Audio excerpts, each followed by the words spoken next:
할렐루야. 3월 19일 수요일입니다. 오늘 우리가 묵상할 말씀은 학개 1장 1절에서 15절까지의 말씀입니다.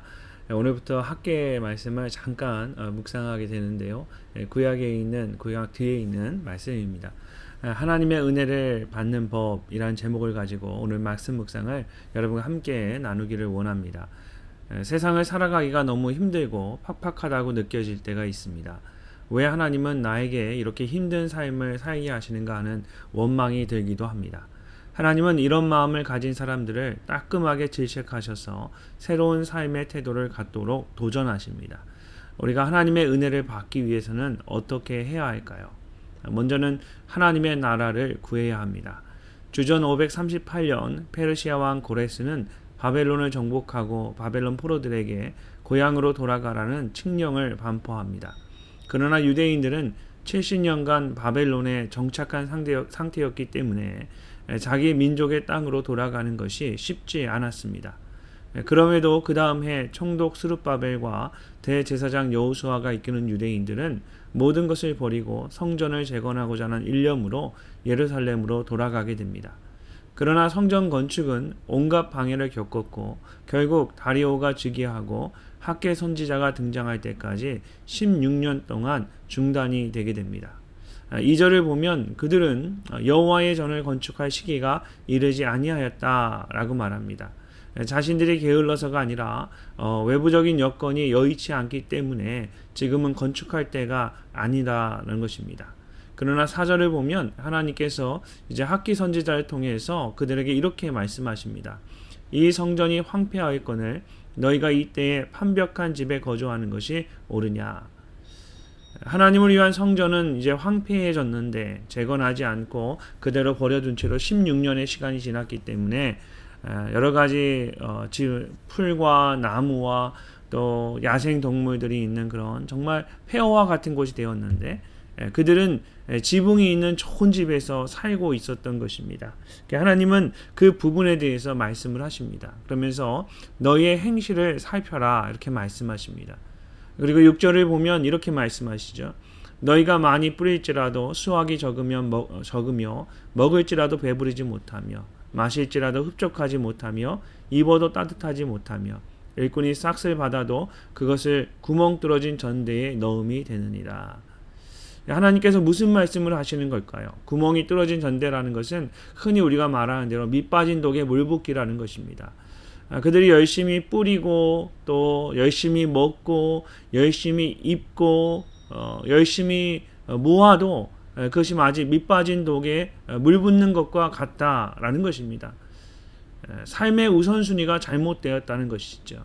그들의 삶이 힘든 이유는 그들이 열심히 하지 않아서 모으지 않아서 그들이 배부르지 않아서가 아니라 그들이 하나님께 먼저 우선순위를 두지 않았기 때문에 아무리 모아도 아무리 배불러도 아무리 먹어도 아무리 모아도 배부르지 않고 따뜻하지 않고 구멍이 뚫린 전대와 같은 삶을 살고 있는 것입니다.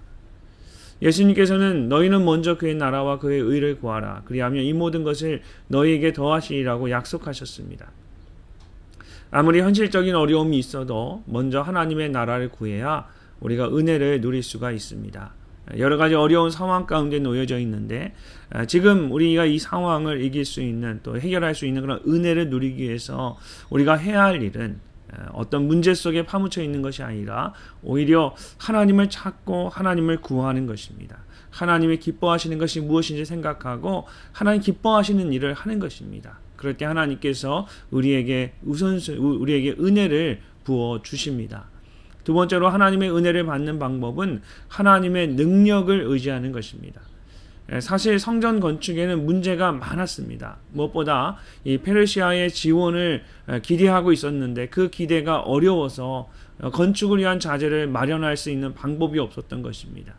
그래서 16년의 시간을 아무것도 하지 않고 허송세월을 보냈습니다. 그러나 학개 선지자는 산에 올라가서 나무를 가져다가 성전을 건축하라고 말합니다. 하나님은 백향목으로 지어진 건물이 아닐지라도 우리가 정성을 다해 준비한 건물과 예배를 기뻐하시고 그것만으로도 영광을 받으시기 때문입니다. 어떤 것으로든 성전을 지어 하나님을 예배할 생각을 하지 못한 채 이것이 없고 저것이 없다며 727 피일 미루다가 16년이나 미뤄진 성전 건축 때문에 결국 유대인 공동체는 하나님이 내리시는 은혜를 누리지 못하고 있었습니다. 사실 백향목으로 성전을 지으려는 것은 인간의 능력으로 뭔가 아름다운 성전을 지어서 하나님이 그곳에 임하시도록 해보겠다라는 인간의 의지나 또 사람의 생각일 수 있습니다. 혹시 우리는 능력이 모자라서 백향목 성전을 짓지 못해서 하나님의 능력도 임하지 못하실 것이라는 식으로 아무것도 하지 않은 채 그냥 자포자기하고 있지 않은지, 또 내가 무엇인가를 해야 한다는 생각 때문에 도저히 엄두도 내지 못하고 있는 것은 아닌지, 그런 어리석은 어떤 믿음의 판단을 하고 있는지 아닌지 우리가 한번 생각해 봐야 합니다. 하나님이 정말 기뻐하시는 것이 무엇이고 하나님이 하실 수 있는 일이 무엇인지, 또 하나님이 내 안에 하기를 원하시는 것이 무엇인지를 생각해 보고 우리가 하나님을 전적으로 의지할 때 내가 하는 것이 아니라 하나님이 하시는 것입니다 라고 우리가 믿음으로 고백하며 하나님 앞에 나아갈 때 하나님께서 그 기뻐하시는 그 일을 우리가 행할 수가 있습니다. 마지막으로 하나님의 은혜를 받기 위해서는 자기 잘못을 회개해야만 합니다. 이들이 성전 재건을 7일 미뤘던 것은 사실이지만 예루살렘을 재건하겠다는 그 한 가지 마음으로 돌아온 위대한 믿음의 사람이었던 것은 분명합니다. 12절을 보면 대제사장 여호사와 모든 백성들이 하나님의 말씀과 선지자 학개의 말을 들었습니다. 그리고 하나님을 경외했습니다. 하나님을 경외했다라는 것은 그들이 하나님을 인정했다라는 것입니다. 그들은 하나님의 말씀을 인정하고 그 말씀 앞에 자신들의 삶을 돌이켰습니다.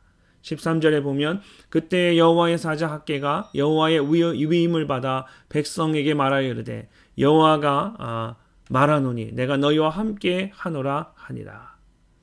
하나님은 회개하는 그들에게 내가 너희와 함께 하노라 라고 말씀하십니다. 아주 짧은 말씀이지만 이것은 그들이 다시 일어서기에 충분한 말씀이었습니다.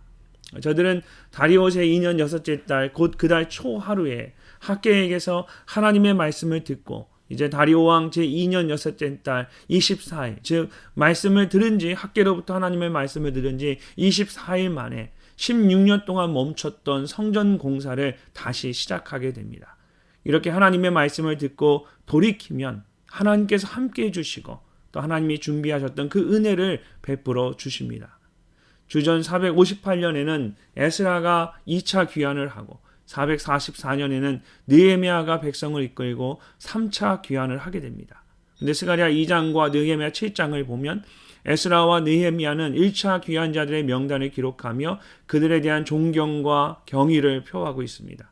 그러니까 후손들이 보기에는 이들 1차 포로 귀환자들이 위대한 믿음의 또 신앙의 선진이었던 것입니다.